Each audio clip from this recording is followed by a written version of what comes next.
Ok, está gravando. Ok. Então, primeiramente, deputado, eu queria falar que, então, a gente estava muito ansioso para essa reunião, que vai ser a nossa primeira reunião com já um pé grande, né? Um grande início, porque você é um deputado federal, um dos melhores deputados do nosso Brasil, muito importante, deputado há mais de 20 anos. E, então, eu queria deixar para o João falar um pouco mais sobre a página. Sobre A nossa iniciativa, que Bom, é o João Pedro, sobre Jovens Politicano. deixe-me dizer, em primeiro lugar, eu estou muito feliz de saber que jovens da idade de vocês estão se interessando por um tema que muitas vezes a gente deixa de lado. Quantas pessoas a gente não ouve dizendo assim, eu não quero saber de política. E eu aprendi uma coisa ainda muito jovem assim, por volta de 25 anos de idade, que, e veja, vocês estão aprendendo com 13, muito melhor, né? A gente sabe que o analfabetismo, você não saber escrever, é muito ruim, mas um dos piores analfabetismos que existe é o analfabetismo político. O que é isso? É a pessoa desconsiderar a política e, portanto, desconsiderar que a casa onde ela mora, a roupa que ela veste, aonde ela vai, o preço do alimento que ela come, tudo depende da política. Tudo depende de uma decisão política, seja da Câmara Municipal, que é o órgão do Legislativo Municipal, seja de uma Assembleia Legislativa, que é o órgão legislativo estadual, seja da Câmara Federal, que é um órgão do Legislativo Federal. Esses órgãos tomam milhões de decisões em nome dos brasileiros e que influencia a vida desses brasileiros. Então, você ficar fora da política é você deixar de preocupar-se com as coisas que são essenciais no seu cotidiano, no seu dia a dia. Então, o fato de vocês quererem saber da política, cuidarem da política com esse carinho desde essa idade, me enche assim de esperanças de que o nosso país vai ter um futuro muito melhor, com pessoas preocupadas com o que está acontecendo no dia a dia do nosso país. Então, parabéns mesmo pela iniciativa de vocês. Obrigado, senhor deputado. Olha, então, pode me chamar de Carlão mesmo, viu, Matheus? Tá bom, então, tá Todo bom. mundo Obrigada, conhece Carlão. por Carlão. Então... Tá, então agora o João Pedro, que é o fundador junto comigo, ele vai falar sobre o nosso início, um pouco sobre o nosso início. É um prazer, bom dia, Carlão, é um prazer estar aqui com você hoje. Meu nome é João Pedro, eu tenho 12 anos, eu sou fundador, junto com o Matheus, da página Jovens Politicano, e, assim, eu sempre gostei muito de política, sempre debati muito, conversei com os meus pais, e foi mais ou menos no meio do ano passado, eu comecei a me interessar mais, a procurar estudar, ir mais a fundo, né? E daí, num dia, eu surgi com essa ideia de criar a página, eu fui lá no Instagram, criei tudo, organizei, liguei para o Matheus, que é meu melhor amigo, e falei, cara, você pode me ajudar a criar isso, porque eu não vou conseguir fazer isso sozinho. Ele me ajudou, criou o nome, né, Jovens Politicano, que eu nunca tinha visto um nome igual a esse, que foi uma ótima ideia dele ter criado. Excelente nome. Excelente nome. E daí ele falou, João, eu vou te ajudar ao máximo que eu conseguir. Ele me ajudou a fundar a página.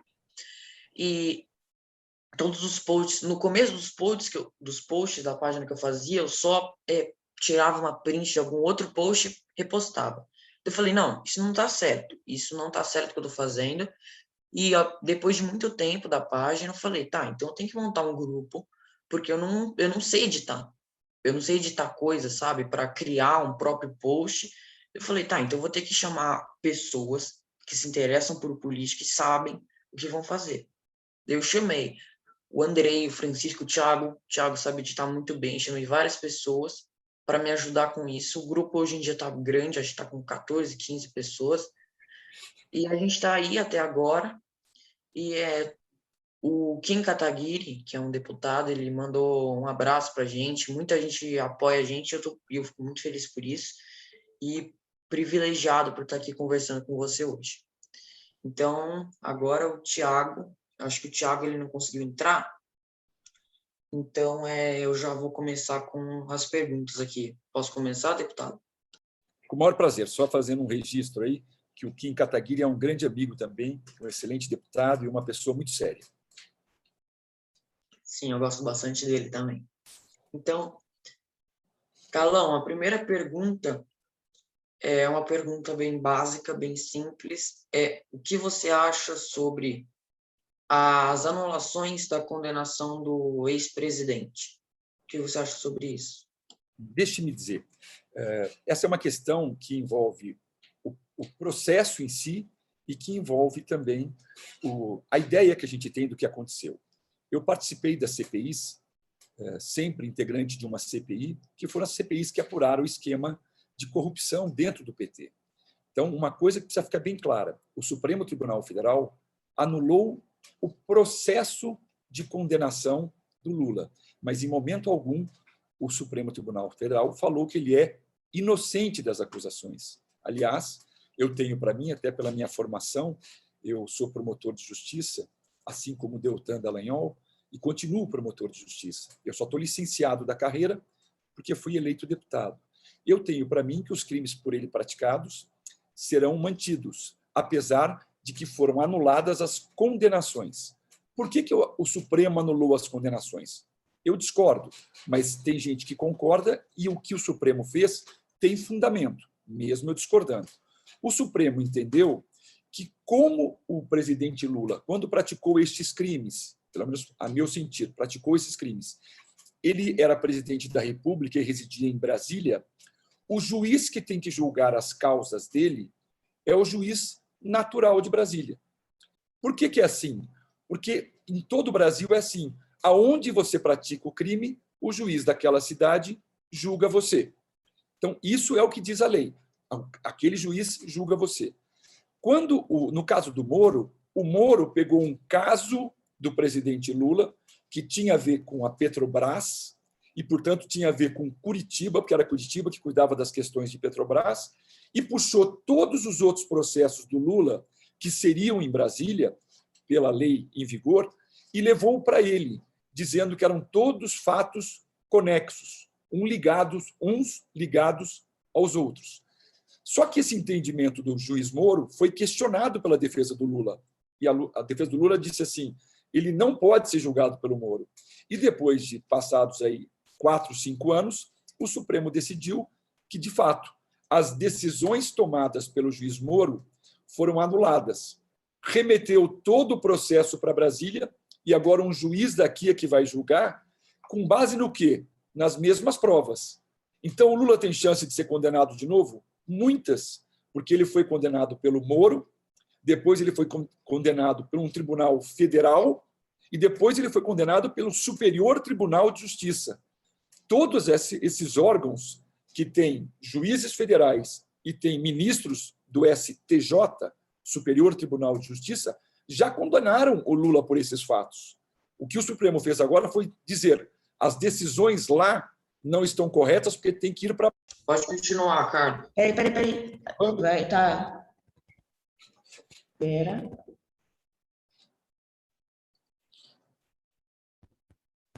Acho que tá gravando. Está gravando, pode ir. Então, só para finalizar, é importante vocês saberem que o Supremo, o que ele fez foi anular as decisões, mas não as provas. Então, as mesmas provas que levaram Sérgio Moro a condenar, que eu espero levem o juiz daqui a condenar de Brasília, são as mesmas provas, repito, que já foram analisadas por um tribunal federal e pelo Superior Tribunal de Justiça, e todos mantiveram por unanimidade a condenação. É uma pena que essa condenação demore, porque isso vai fazer com que ele possa ser candidato. E eu sou contra que ele seja candidato, porque eu sou contra o PT?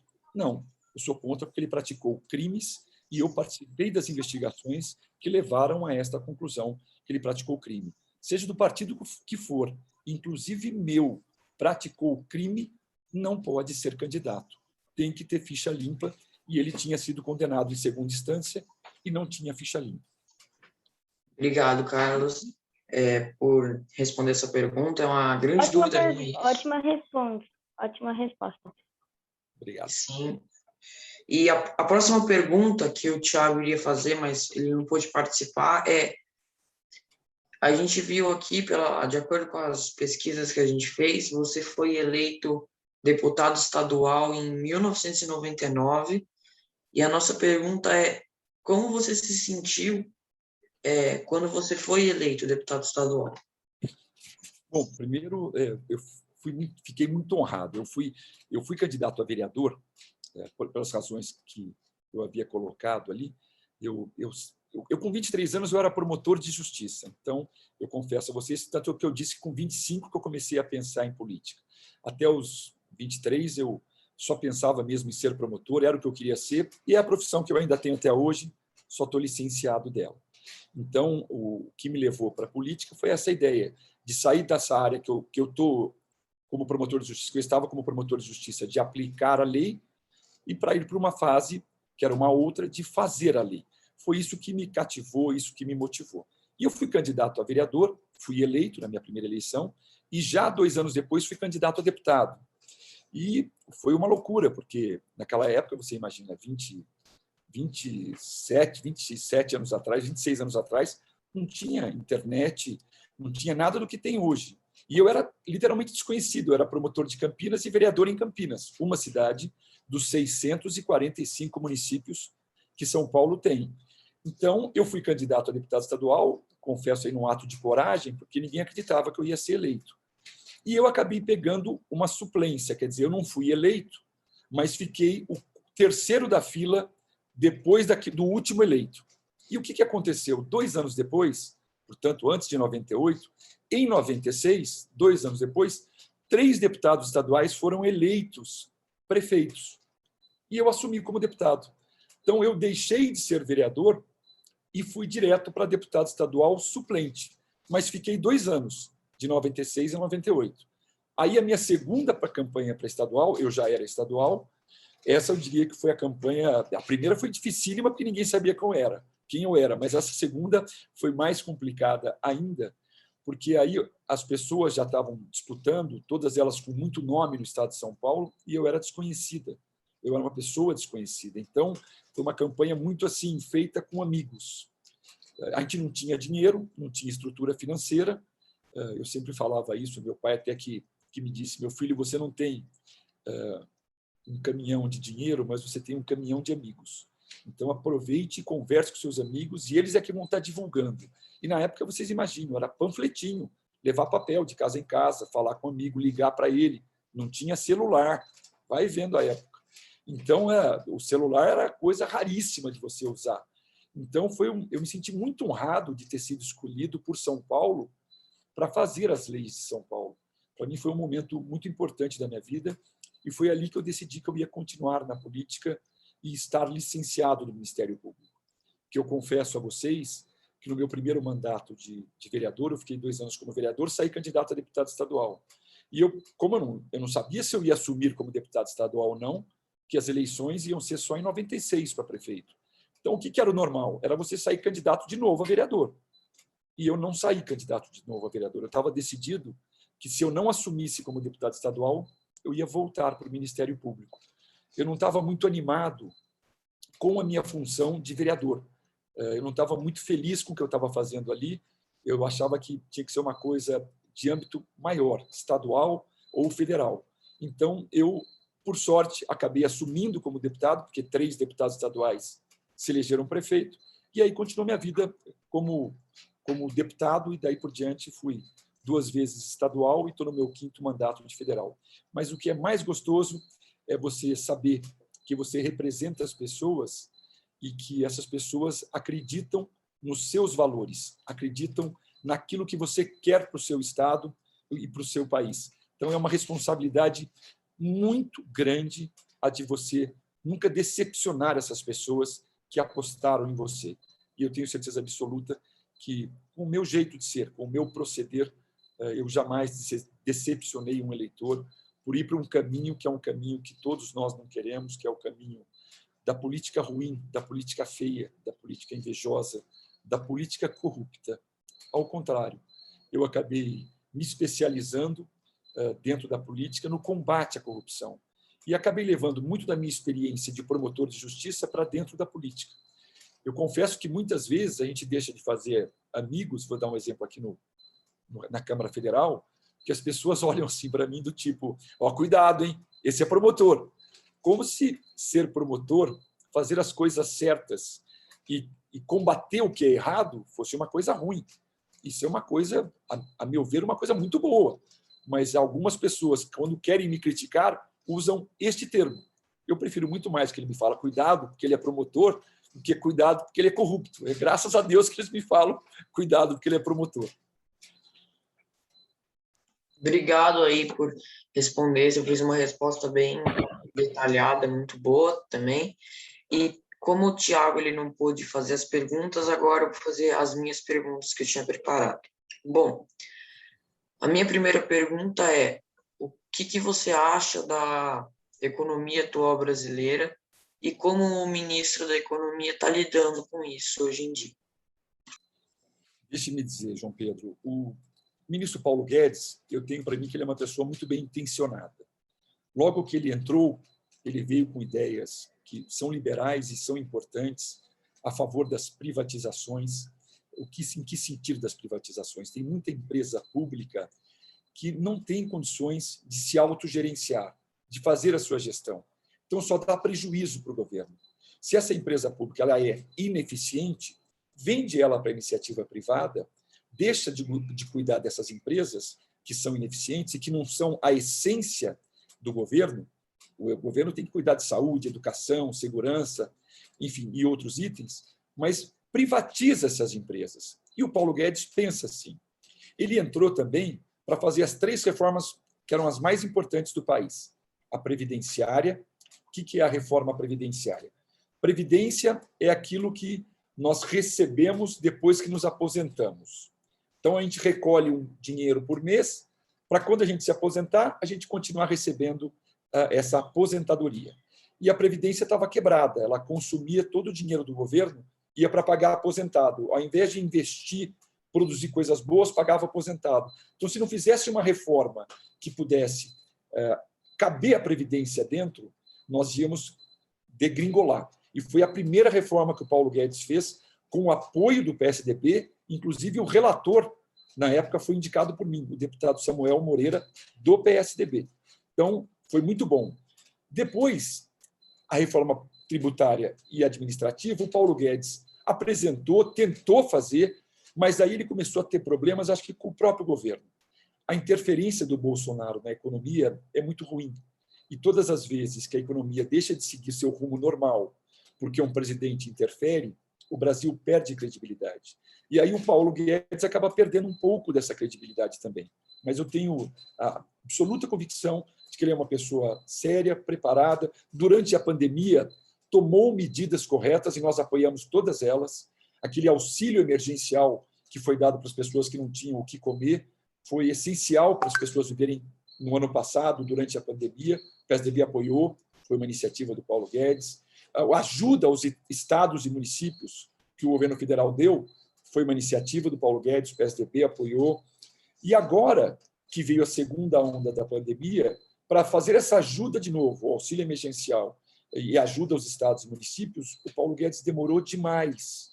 Então, de janeiro para cá, nós tivemos muitos problemas por conta da demora dessa ajuda que o Paulo Guedes tinha que dar, que era o auxílio emergencial, que tinha sido dado ano passado, que depois interrompeu quando a pandemia diminuiu. Mas quando a pandemia voltou em janeiro, ele teria que ter voltado com tudo.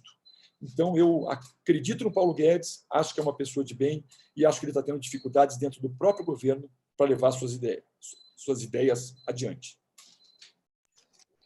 Muito obrigado por ter respondido. Também uma dúvida minha sobre o Paulo Guedes, porque eu admito que eu preciso estudar um pouco mais ainda a economia, que eu não entendo muito bem. Eu acho meio difícil, mas, enfim, a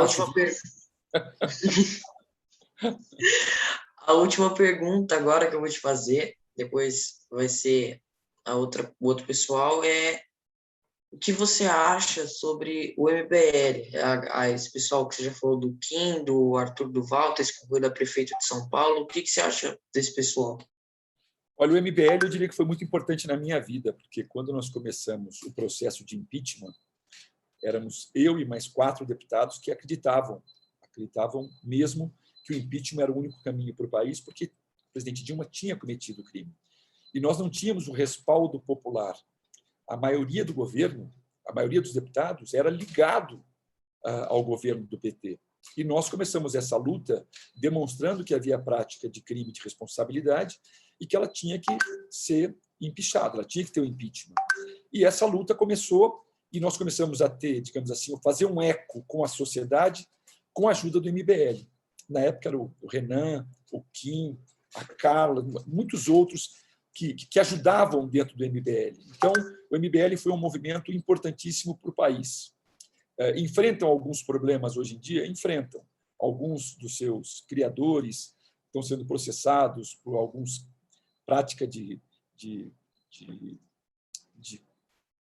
crimes de lavagem de dinheiro, enfim, crimes outros que estão sendo imputados a eles, crimes financeiros, crimes de tráfico de influência, tem uma série de coisas, mas são pessoas que estão sendo processadas e não o movimento MBL. O MBL teve um papel importante no país e, a meu sentir, continua tendo essa mesma importância. Muito obrigado. Eu gosto muito do MBL, inclusive eu me inscrevi no curso deles, né, que eles criaram agora, a Academia MBL, e agora é a vez do Matheus de fazer as perguntas dele. Então, muito obrigado por ter respondido, é uma honra estar aqui com você. Prazer, João Pedro.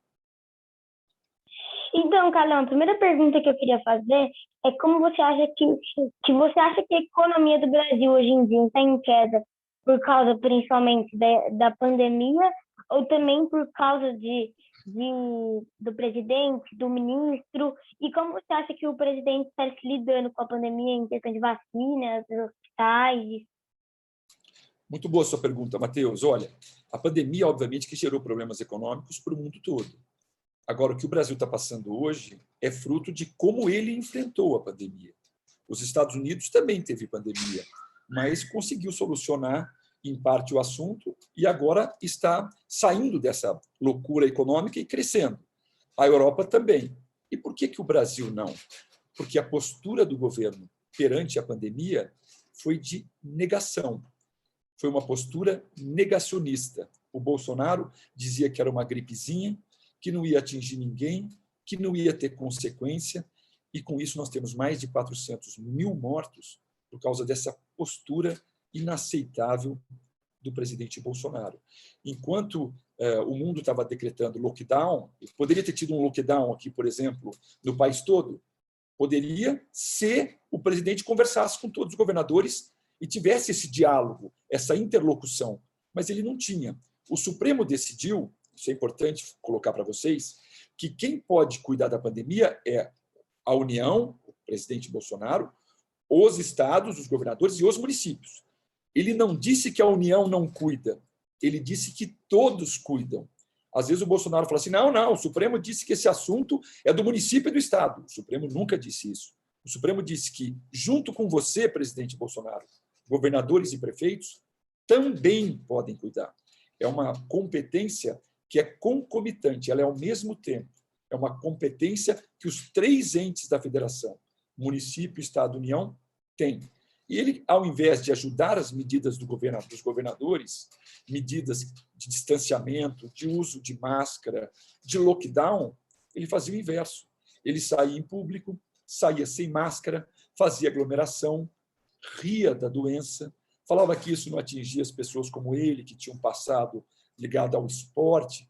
Enfim, foram tantas imbecilidades. Fazia propaganda de remédios que sempre comprovam sensação científica? Não. Pior, porque é comprovado cientificamente que não tem aquela finalidade. É pior do que não ter a comprovação de que ajuda. Já existe a comprovação de que não ajuda. E ele gastou milhões com a cloroquina. Então, tudo isso fez com que a economia do país tivesse uma série de dificuldades. E o que é pior, enquanto o mundo está vacinando, e vacinação hoje é sinal de boa economia, porque quando você vacina, as pessoas podem voltar a trabalhar sem pegar a doença, ele deixou de comprar milhões e milhões de doses. E vamos combinar, quando o Butantan, através do governador Dória, começou a produzir, ele primeiro disse que não autorizaria jamais o governo federal a comprar uma vacina do Butantan, porque tinha também chineses no meio. Olha que loucura. E hoje em dia, temos, acho que, 35 milhões de brasileiros vacinados, 9 de cada 10 brasileiros vacinados é com a vacina do Butantan. Se não fosse o Butantan, não teria vacina no país para ninguém. Então, graças a Deus, nós tivemos um governador de São Paulo que teve a coragem de ir atrás da vacina e está produzindo hoje, não para os paulistas, mas para o Brasil como um todo. Então, respondendo a sua pergunta, o problema econômico hoje, evidentemente, que decorre da pandemia, mas decorre infinitamente mais da forma como o presidente tratou a pandemia. Obrigado pela resposta. Gostei muito, Carlão. Agora vai para a próxima, que eu acho que é o Francisco, se não me engano, não sei. É o Andrei agora que pergunta. Não sou eu não, é o Andrei agora. Andrei, só vez de perguntar. Ok. Então, a vez do... Ó, desculpa, olha, bem rapidão, eu só vou pedir licença porque eu tenho que pegar o carregador, que tá acabando a bateria, tá? Sem problema. E se acabar, a gente volta de novo, sem problema algum. Ok, primeiramente é um prazer conversar com você. O prazer é meu. E, primeiramente, eu queria perguntar o que te incentivou para ser político. Porque você meio que deu uma resposta ali, mas foi um pouco rasa. Porque você estava falando de outro assunto, claro, né?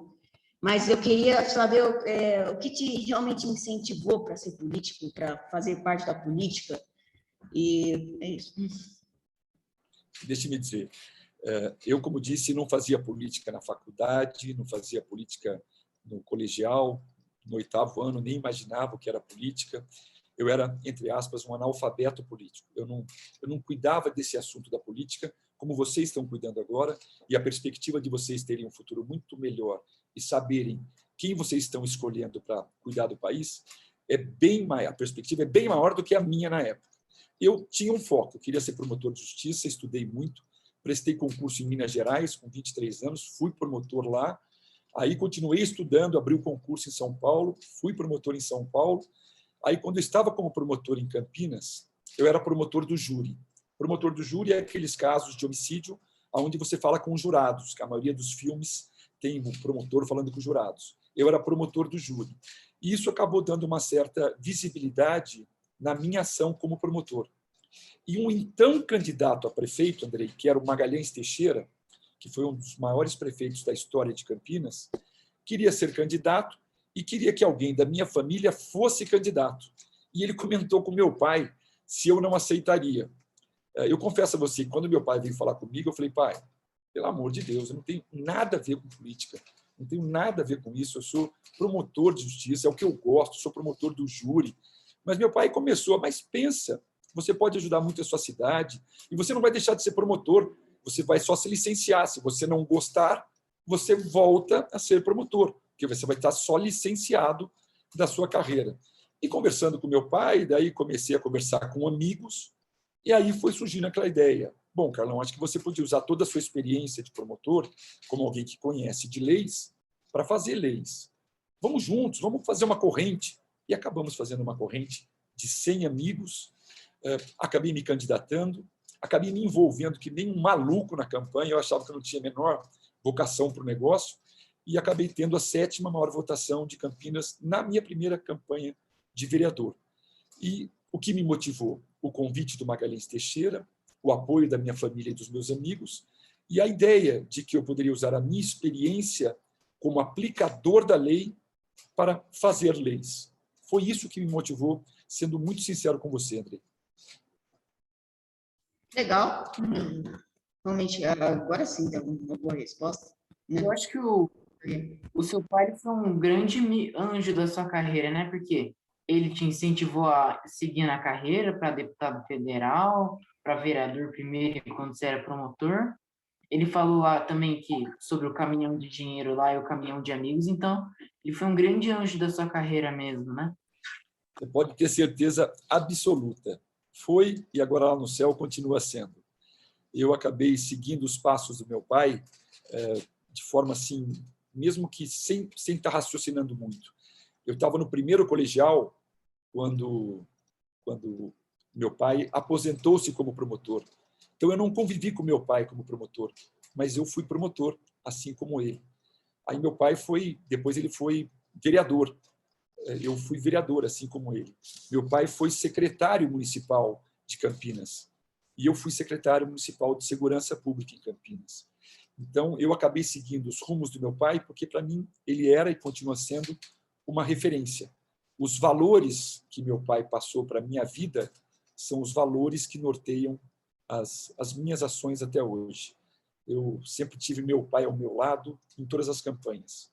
Ele faleceu o ano passado e essa foi no início desse ano e foi uma perda muito grande para nós. E vai ser muito difícil a próxima campanha sem ter o meu pai ao meu lado. Mesmo com mais idade, ele estava com 86 anos, ele sempre me orientou, sempre me acompanhou em tudo.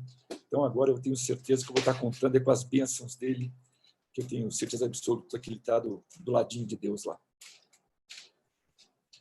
Muito bonito, né? E agora eu queria abordar outra questão, que você acha que o Brasil hoje tem a possibilidade de ter um lockdown total?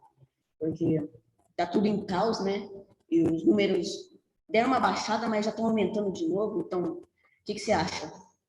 Andrei, não dá para ter que nós temos um presidente da República que nega a existência da doença, é um presidente da República que não conversa com os governadores, um presidente da República que perturba toda e qualquer medida necessária, desde o uso de máscara até o distanciamento social. Então, o lockdown é impossível, porque o presidente da República, que era para ser aquela pessoa que unia todo o Brasil em torno de uma meta, que era curar, vacinar e poder fazer andar a economia, é o que mais cria problemas para a economia, é o que mais cria problemas para combater a pandemia. Então, o lockdown hoje, eu diria para você que é impossível, por termos o presidente que nós temos, e faça um registro. Eu votei nele. Se arrependimento matasse, né? É verdade. Realmente. Então, agora, muito obrigada. Vem Francisco. E agora é o Francisco, não é? Uhum. É que o meu celular ainda tentando, ele não quer ficar parado com o carregador, eu estou segurando ele aqui. Mas as perguntas que eu tinha que fazer, que eu ainda tenho as duas últimas perguntas para fazer, são: a primeira, a polícia no Brasil é a que mais morre e a que mais mata no mundo. Que esse negócio a mídia já condena bastante, né? Como se já não fosse suficiente. Mas também o que você, deputado, acha da polícia militar, federal, etc. Deixe-me dizer, em primeiro lugar, eu acho que as nossas polícias elas têm estrutura de grandes polícias do mundo. A Polícia Federal, para vocês terem uma ideia, há 30 anos atrás foi escolhida como uma das melhores polícias federais do mundo. Então, não nos falta uma estrutura policial. A referência que você fez foi a maus policiais. E maus policiais existem. A violência policial existe. Generalizada? Não, mas ela existe. E qual é o problema com relação à violência policial? O problema são os maus policiais, assim como nós temos maus políticos e como temos maus promotores, maus médicos, maus advogados. Então, o problema das polícias está muito mais no caráter daquele que exerce a atividade do que a função policial. Ela é nobre, eu respeito, e ela age, na grande maioria das vezes, para defender a nossa sociedade. Então, eu acho que estrutura policial nós temos, elas têm que ser valorizadas, mas confesso também que a postura do atual presidente leva muito a esse confronto, leva muito a esse aumento de violência na polícia, porque ele prega o armamento de toda a população. Eu sou contra, eu sou a favor do desarmamento. Ele prega o armamento de uma forma assim, que todo cidadão só vai estar seguro se estiver armado. É um absurdo do absurdo, mas é o que ele prega. Então, na minha opinião, as polícias do Brasil têm muita respeitabilidade, e se você me perguntar, elas deveriam ser unificadas? Deveriam. Você concorda? Eu concordo. mas eu sei o quanto é difícil fazer com que polícias que tenham histórias e funções distintas, elas interajam. Então, essa unificação, que eu sou favorável, deixando bastante claro aqui, depende do diálogo com elas mesmas. Então, elas têm que conversar sempre sob a coordenação de um governo sério, governo federal, tem que conversar para buscar um caminho para essa unificação. Agora, se você me perguntar, você é a favor da unificação? Sou, mas nesse momento, não. Nós temos outras coisas para cuidar agora, como a pandemia, a vacinação, a economia. Não é a hora de tratarmos do assunto de unificação das polícias. Nós temos que focar em outros temas. Carlão, então, eu também concordo com a unificação, mas eu também concordo com a unificação de uma polícia só, porque são milhões e milhões em mais de um tipo de polícia. Eu acho que se você tivesse uma polícia e dividisse essa polícia em várias áreas, não em dividir as polícias, dividir uma única polícia com missões distintas. Você, mais do que você economizar, e você está certo, Matheus, você vai fazer com que tenha um planejamento único. É uma cabeça única pensando nas missões. Essa unificação e também um policial consegue descobrir qual área ele se encaixa melhor. Sem dúvida. Não sei se vocês sabem, mas o avô do Bruno Covas, que era o Mário Covas, já faleceu. A primeira vez que eu fui deputado estadual, ele era o governador. Isso foi em 96. Foi quando ele lançou o projeto para o governo federal, que na época era o Fernando Henrique Cardoso, de unificação das polícias. Ele foi a primeira pessoa, digamos assim, o primeiro governante a defender publicamente a unificação e propor isso ao governo Fernando Henrique. E as coisas começaram a ser estudadas naquela época, 96, 2006, 2016, nós estamos indo para 25 anos.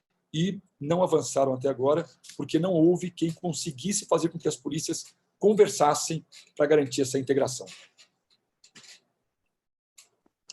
Agora, já agradecendo a todas as respostas mesmo que você fez, não só das minhas perguntas também, a nossa última pergunta que a gente quer fazer para você aqui. Você acha bom, é um tema um pouco mais, como posso dizer, não é um tema tão abordado, mas tem bastante político, vlogger, youtuber, assim, de política que comentam sobre isso, que mistura política com religião, não é? Por exemplo, acusar um político, ele não é católico, ele não sabe o que é a essência da religião. É uma coisa que, assim, não vou falar passa em branco, porque não passa em branco, mas é uma coisa que não tem tanta visibilidade, até mesmo pela mídia também. O que você acha de misturar política com religião? Eu acho um horror, para ser bem franco. Acho que não tem absolutamente nada a ver, os temas são temas completamente distintos. Tanto que a nossa Constituição, não sei se vocês sabem, mas a nossa Constituição, o termo que você usa, assim, que é um termo bonito, diz assim, a nossa Constituição é laica. O que quer dizer laica? Ela é leiga. O que quer dizer que ela é leiga? Ela não adota nenhuma religião como sendo a religião do país, justamente para que as pessoas tenham liberdade para ter o seu pensamento, seja cristão, seja ateu, seja evangélico, católico, enfim. Isso pode interferir no modo com que a pessoa vê a religião e vê a vida, mas jamais interferir a ponto de você dizer essa pessoa não merece meu voto porque não acredita nisso ou naquilo. Eu acho que a postura da pessoa, os valores que as pessoas têm, a forma como ela age é o que devem nortear o voto deste ou daquele segmento.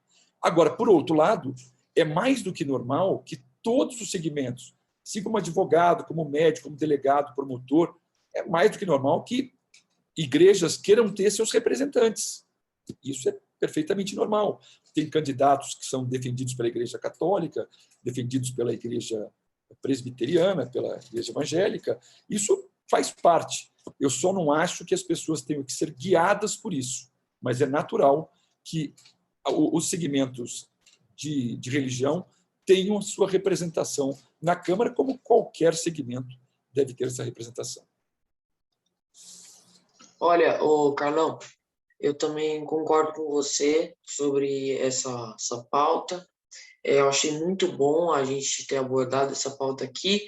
E antes da gente acabar, né, encerrando aí a reunião, encerrando as perguntas, sobre a questão da polícia que você tinha falado, para o pessoal que ainda não viu, acho que todo mundo aqui já ouviu falar, né, mas tem um filme muito bom que me fez entender um pouco mais sobre a Polícia Federal e outro filme que me fez entender um pouco mais sobre a parte corrupta da Polícia Militar. O filme muito bom sobre a Polícia Federal e sobre a prisão do Lula é o filme Polícia Federal, A Lei é para Todos, que é um filme ótimo, que eu assisti, que é muito bom, e o filme Tropa de Elite, inclusive o 2, que envolve mais essa parte de política, que me fez entender mais sobre a parte corrupta da Polícia Militar. Concordo 100%, recomendo ambos os filmes. São fundamentais para você conhecer a estrutura, para você conhecer a parte de dentro da polícia e como funciona o seu segmento sério e seu segmento criminoso. Mas, volto a dizer, não é a atividade policial que leva à corrupção. A gente vê corrupção em todos os níveis, até na magistratura, que, em tese, deveria ser um órgão sério e tudo mais. Obviamente que, na sua grande maioria, esmagadora maioria mas ser ou não corrupto tem a ver, repito, com caráter, com postura, com exemplos, com valores de vida, né, que você tem, coisas que são caras a você e que foram passadas a você por seus familiares, enfim, por amigos, com pessoas com as quais você convive. A gente não pode taxar a polícia de corrupta porque a gente comete uma injustiça absoluta com a grande maioria que é de pessoas de bem e que dão as suas vidas para salvar as nossas vidas, que vão para combates com bandidos, trocando tiro em qualquer canto que esteja para salvar as nossas vidas. Então, eu sempre tenho muito cuidado com usar a expressão a polícia corrupta. Não, o policial corrupto. A polícia não é corrupta, a polícia é do bem. É verdade, você tem razão, eu usei mesmo uma expressão meio errada para falar, né? E, então, antes da gente encerrar, eu queria perguntar se você tem alguma coisa para deixar aí para o pessoal que nos acompanha aqui, alguma coisa para falar para eles. Dizer a você, João Pedro, e ao Matheus, que representam esse time aqui de jovens que estão integrados e se inteirando da política, que o exemplo que vocês estão dando é um exemplo que tinha que ser seguido por todas as escolas. E eu digo isso, meus filhos estudaram na comunitária. E quando eu virei deputado federal, já faziam 5 anos que a comunitária trazia todos os anos, ou seja, eu não era deputado federal, não tinha nada a ver comigo, todos os anos traziam alunos da escola para conhecer os 3 poderes, o executivo, o legislativo e o judiciário. Eles conversavam com o ministro do Supremo, conversavam com o ministro do governo e conversavam com um deputado federal e um senador. Aquilo eu achei uma coisa tão legal, e quando eu virei deputado federal, eu sou deputado federal há 17 anos, quando eu virei deputado federal, eles me convidaram para participar. Daí já não eram mais com meus filhos, eram com filhos dos outros. E eu recebo alunos da escola comunitária, e o ano passado começou também com a escola Notre Dame, eu recebo ao longo desses 17 anos. E se vocês puderem incentivar as escolas de vocês a fazerem esse movimento, na idade de vocês, para virem conhecer os 3 poderes aqui em Brasília, é uma dica que eu daria para vocês, porque é uma coisa que foi muito importante na vida dos meus filhos. O mais velho deles, quando veio para cá, eu não era deputado, não foi comigo que ele falou, foram com outras pessoas, foi com outros políticos que eles falaram na época. Mas foi uma coisa muito importante. E vocês estão fazendo isso através do grupo de vocês, né? Dos Jovens Politicando, que eu achei um nome sensacional. Então, que esses Jovens Politicando bata as portas de muitas escolas de Campinas, e, se Deus quiser, do Estado, e transformem essa ação de vocês numa ação que as escolas adotem como uma metodologia de ensino, incluindo a política como parte dessas suas atividades, levando jovens, trazendo melhor os jovens, que eu estou aqui em Brasília, para conhecer e conversar com os 3 poderes, exatamente nessa idade de vocês.